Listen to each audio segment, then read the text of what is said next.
एक मुलाकात ऐसी शख्सियतों के साथ जिन्होंने दिया है अपने जीवन को एक नया मुकाम। रूबरू कराएंगे ऐसी कुछ हस्तियों के साथ एक खास शख्सियत के साथ मुलाकात जयदेव पटेल के साथ नंबर 1 इंडिया न्यूज पर। नमस्कार व्यूअर्स, मैं जयदेव पटेल और आप देख रहे हैं नंबर 1 इंडिया न्यूज। आपका एक बार फिर स्वागत है एक खास शख्सियत के साथ मुलाकात प्रोग्राम में। आज हमारे साथ खास मेहमान जम्मू कश्मीर के पूर्व उप मुख्यमंत्री डॉक्टर निर्मल कुमार सिंह। डॉक्टर निर्मल कुमार सिंह जी, आपका बहुत बहुत स्वागत आज हमारे प्रोग्राम में। बहुत बहुत धन्यवाद जी। डॉक्टर निर्मल कुमार सिंह जी, आपसे मेरा पहला सवाल है कि जम्मू कश्मीर के मुख्य चुनाव आयुक्त ने घोषणा की है कि दूसरे राज्य के लोग जो जम्मू कश्मीर रह रहे हैं, चाहे वो छात्र छात्राएं हो, सरकारी मुलाजिम हो या चाहे मजदूर वर्ग हो, वो भी अपना नाम मतदान सूची में दर्ज करवा सकते हैं और वो जम्मू कश्मीर में वोट डाल सकते हैं। इस फैसले को आप कैसे देखती हैं और इस फैसले के क्या मायने हैं? देखिए, ये जो चर्चा शुरू हुई है और खासतौर पर जो कश्मीरी नेताओं ने एक बवाल खड़ा किया है, इसकी कोई जरूरत नहीं थी, आवश्यकता नहीं थी इसकी। बेसिक इशू ये है कि 5 अगस्त 2019 को जो आर्टिकल 370 समाप्त हुआ तो भारतीय संविधान के जितने भी प्रावधान हैं वो एक्सटेंड हुए। जैसे आपने देखा होगा कि पहले यहाँ पर जम्मू कश्मीर में IAS, IPS, chief election commissioner, supreme court की कोई यूरिसडिक्शन नहीं थी, लेकिन 53 के बाद ये एक्सटेंड हुई। Chief election commissioner of India की तो 1965 में एक्सटेंशन हुआ। तो 5 अगस्त 2019 के बाद जब 370 टूट गया तो सारे जो प्रावधान थे वो एक्सटेंड हुए। उसमें 1950 का जो रिप्रेजेंटेशन ऑफ पीपल्स एक्ट है वो एक्सटेंड हुआ। उसके मुताबिक वो लोग जो लोकसभा के लिए चुनाव में वोट डालते थे और जो कैटेगरी आपने बताई थी, सारे वोट थे, लोग थे। लोकसभा की यहाँ पर 2 वोटर लिस्ट बनती थी। एक बनती थी जो लोकसभा के लिए और उसमें बाहर के मजदूर यहाँ जो बिजनेस कर रहे थे, यहाँ जो नौकरियां कर रहे थे या किसी भी कारण यहाँ जम्मू कश्मीर में थे, वो लोकसभा की लिस्ट में होते थे, लेकिन असेंबली लिस्ट में नहीं होते थे क्योंकि 370 था। उसमें जो स्टेट सब्जेक्ट थे वही वोटर होते थे। वो क्योंकि स्टेट सब्जेक्ट समाप्त हो गया 35 ईयर जाने के बाद, 370 समाप्त हो गया, तो वो लोकसभा के लिए जो वोटर थे, जो 2 लिस्टें थी वो अभी एक होगी। वो एक लिस्ट होगी जो लोकसभा के लिए, वो एक ही लिस्ट होगी। और कोई भी भारतीय जो है, जो एलिजिबल वोटर है, जम्मू कश्मीर में रहता है, उसने अपने आप को वोटर के तौर पर रजिस्टर किया है, तो वो असेंबली के लिए वोट करेगा। सिर्फ यही फर्क है और ये कोई नई बात नहीं है। जो चीफ इलेक्टोरल ऑफिसर है, ये सिर्फ इसकी घोषणा की और अपने कार्यक्रम में बताया कि ये लोग जो है ये भी अपने वोट बनाए और जो लोकसभा के लिए वो वहां जाए। इस प्रकार की बात थी जो बवाल खड़ा कर दिया कि 25 लाख वोटर बनेंगे। अरे मुझे नहीं लगता कि 2-2.5 लाख वोटर से ज्यादा जो है कोई फर्क होगा। ठीक है, आप 25 बनते हैं या 25 लाख बनते हैं, वो प्रश्न नहीं है। प्रश्न है कि क्या जो भारत के जो नागरिक हैं, जो एलिजिबल वोटर हैं, 18 साल से ऊपर हैं और एलिजिबल हैं और जम्मू कश्मीर में रहते हैं, क्या जम्मू कश्मीर जो भारत का अभिन्न अंग है, उसी की एक जो है एक यूनिट है, क्या उसमें अगर तो लोकतांत्रिक प्रक्रिया होती है, सब इलेक्शन होते हैं, क्या उसमें वोट डालने का उनको हक नहीं है? वो है। इसलिए ये जो है सारी प्रक्रिया शुरू हुई है। इसका खाम है बवाल जो है ये लोग खड़ा कर रहे हैं।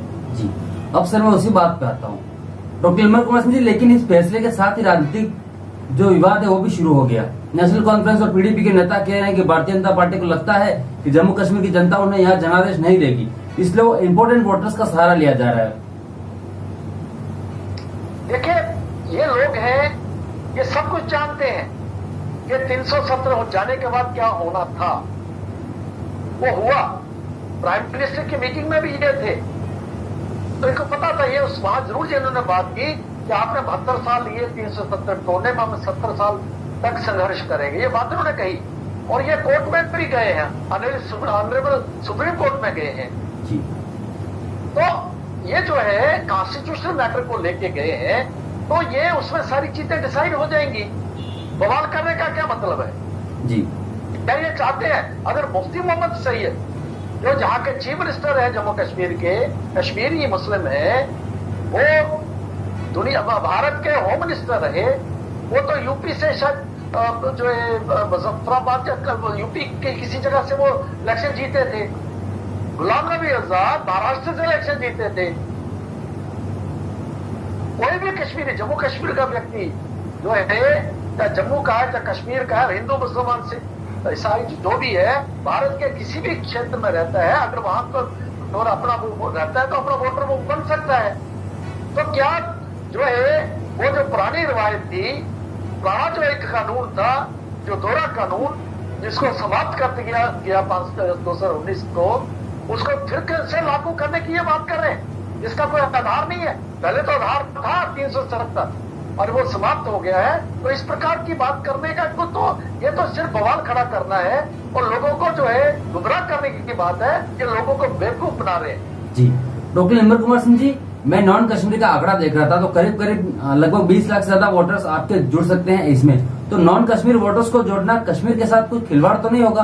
क्योंकि जिस तरह से पीडीपी के नेता और जम्मू कश्मीर के पूर्व मुख्यमंत्री ने जिस तरह से चैलेंज करते हुए कहा है कि इससे कहीं के टेररिज्म भी बढ़ सकता है या रेडिकलाइजेशन भी बढ़ सकता है, तो इसके क्या मायने हैं?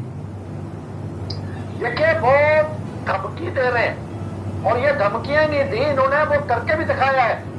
42,000 लाशें गिरी हैं जम्मू कश्मीर में, जो सरकारी आंकड़ा है, जिसमें जो है हमारे सैनिक, हमारे सुरक्षा बल, जम्मू कश्मीर पुलिस के लोग, सिविलियंस, और वो जो नौजवान थे जिनको यही पट्टी पढ़ा के, यही जिहाद सिखा के ऐसे ही लोगों ने पाकिस्तान भेजा, उनको टेररिस्ट बनाया और वापस ये पर आके वो हमारी सेना, सुरक्षा बलों की गोली का शिकार हुए। 42,000 आंकड़ा है वो, ये उसी तरह बिल्कुल करके दिखा लिया। आज कश्मीरी इनकी बात को मानता नहीं है। 20 लाख आंकड़ा मुझे नहीं मालूम, क्योंकि मेरे ध्यान में नहीं है कि ये आंकड़ा कहां से आया। अगर फौज को भी बुलाया जाता है, सुरक्षा बलों को बनाया जाता है, तो जो 20 है, 20 एरिया में रहने वाले व्यक्ति हैं, अगर वो बनाते हैं, वोट बनाते हैं, तो डेफिनेटली उनका हक बनेगा। और उनका हक जो है कि कोई पार्टी नहीं दे रही, कोई व्यक्ति नहीं दे रहे, नरेंद्र भाई मोदी नहीं दे रहे, कि हमारा संविधान दे रहा है। वो संविधान जो 1950 को 26 जनवरी को लागू हुआ, जिसमें 1950 का रिप्रेजेंटेशन ऑफ पीपल्स एक्ट है, वो उनको अधिकार देता है। तो खिलवाड़ की कौन सी बात है? क्या जब मुफ्ती मोहम्मद सैयद जाके यूपी से लड़े थे और होम मिनिस्टर बने थे, वो भारत के साथ खिलवाड़ हुआ था क्या? ये कहना चाहते हैं ये?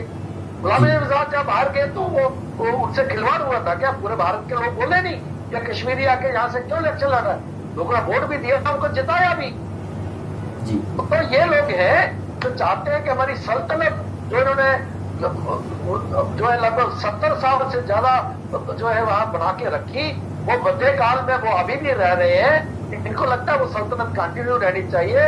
इनको लोकतांत्रिक जो लोगों की जो होती है, उनके अधिकार है, उनके लिए इनके मन में कोई रिस्पेक्ट नहीं है। ये नहीं चाहते और नहीं चाहते थे। 72 साल इन्होंने वेस्ट पाकिस्तानी रिफ्यूजीज, इसमें 80% शेड्यूल कास्ट थे, जो वेस्ट पंजाब है, जो पाकिस्तान जो बन गया, वहां से आके जम्मू कश्मीर में रहे 3 पीढ़ियों तक, उनको वंचित रखा इन्होंने उन अधिकारों से। वो जमीन खरीद सकते थे, जम्मू कश्मीर में नौकरी नहीं ले सकते थे, यहाँ पे वोट नहीं डाल सकते थे, लोकसभा में डालते थे। वाल्मीकि समाज जो सफाई के लिए शेख अब्दुल्ला लाए, सफाई तो उनसे करवाते थे, लेकिन ये कांग्रेस और नेशनल कॉन्फ्रेंस के वो लोग, लेकिन उनको जो है यहाँ अधिकार नहीं थे, लोकतांत्रिक अधिकार नहीं थे। वो खास जो थे, जो यहाँ के बसे हुए थे जम्मू कश्मीर में, यहाँ की सुरक्षा के लिए आए, 3 पीरियड महाराजा के वक्त के यहाँ पर थे जी, ठीक है। उनको कोई अधिकार नहीं। ठीक है, ये तो इनकी सोच है, मध्यकालीन सोच है। ये अभी भी जो है सल्तनत पीरियड और मुगल पीरियड में रह रहे हैं, जो अभी चलेगा नहीं, ये बिल्कुल स्पष्ट है जी। डॉक्टर निर्मल कुमार सिंह जी, आपसे मेरा क्लोजिंग क्वेश्चन है और बिल्कुल स्ट्रेट क्वेश्चन है कि क्या बाहरी लोगों के वोट डालने से कश्मीर के हालात सुधरेंगे? बिल्कुल सुधरेंगे। और याद करिए, महबूबा मुफ्ती, फारूकउल्लाह, उमरुद्दौला क्या कहते थे, या बाकी लोग, ये 370 को अगर आपने हाथ लगाया, ये जहां 370 जो है तिरंगे को कोई कंधा देने वाला नहीं रहेगा, ये महबूबा मुफ्ती कहती थी। आपने देखा 15 अगस्त को ये कितने लोग थे? हजारों की संख्या में कश्मीरी नौजवान जो है वो अपने सिर पर उठा के जो है लंबा जो है तिरंगा लेके वो यात्रा निकाल रहे थे। हर घर में जो तिरंगा फहराया गया, ये वही कहते थे नहीं हाथ ही नहीं चलेंगे, जिस्म चल जाएंगे। और आपने देखा होगा ये 370 जाने के बाद कोई एक पत्थर नहीं चला, कोई एक गोली नहीं चली, वो आपने देखा। इसी तरीके से आतंकवादी जो मारे जा रहे हैं कायरों की भांति, जरूर वो कहीं ना कहीं कामयाब होते हैं टारगेट क्लिक करने के बाद, लेकिन मारे जा रहे हैं। 150 के लगभग उनकी संख्या रही जो हजारों की तादाद में थे पहले। तो ये हुआ है।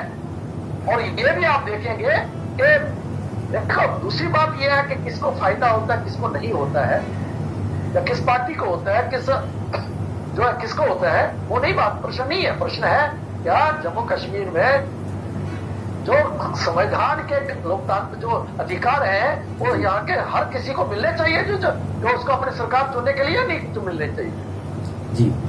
तो इसलिए प्रश्न ये है और ये होगा कि बिल्कुल स्पष्ट है। इनकी गीत धमकियां और इनका जो लोगों को गुमराह करने का जो प्रोपेगेंडा है वो कभी कामयाब नहीं होगा। ठीक है सर। डॉक्टर निर्मल कुमार सिंह जी, आपने नंबर इंडियन में समय निकाला, उसके लिए आपका बहुत बहुत धन्यवाद। बहुत बहुत धन्यवाद।